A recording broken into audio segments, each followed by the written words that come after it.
নমস্কার বন্ধুরা, ছোট আর একটা মিনি ব্লগে তোমাদের সবাইকে স্বাগত। তো দেখো, সকালটা আজকে এভাবেই শুরু হয়েছিল, কারণ মায়ের বাড়িতে ছিলাম, তো সেই জন্য ঝটপট খেয়ে বেরিয়ে পড়েছিলাম বাড়িতে আসবো।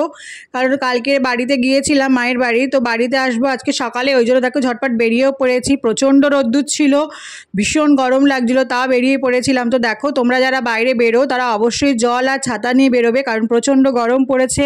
তো জল ছাতা ছাড়া একদম বাইরে বেরিও না। তো দেখো, বাড়িতেও চলে এসেছি, ঝটপট রান্নাও চাপিয়ে দিয়েছি, নাহলে দেরি হয়ে যাবে।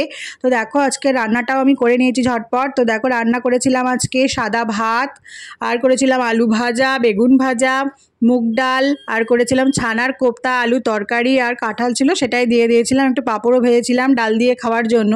তো দেখো, আজকে আমাদের নিরামিষ ছিল, সেই জন্য নিরামিষ রান্না করেছিলাম। তো থালিটা কেমন হচ্ছে অবশ্যই কমেন্ট করে জানিও। তো এটাই ছিল আমাদের দুপুরের লাঞ্চ থালি।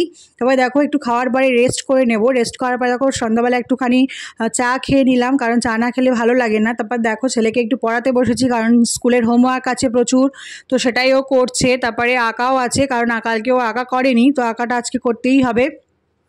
তারপর দেখো, আঁকা নিয়ে বসেছে, আঁকাটাকে ও শিখিয়ে দেবো। তবে দেখো, আমি রুটিটাও করে নিয়েছি, মানে আটাটা মাখিয়ে নিয়েছি, তো রুটি করবো রাত্রেবেলা। তো এ পর্যন্তই ব্লগটা থাকলো। ভালো লাগলে অবশ্যই একটা লাইক কমেন্ট করে দিও, অবশ্যই ভালো লাগে আমারও। তোমরা খুব ভালো থেকো।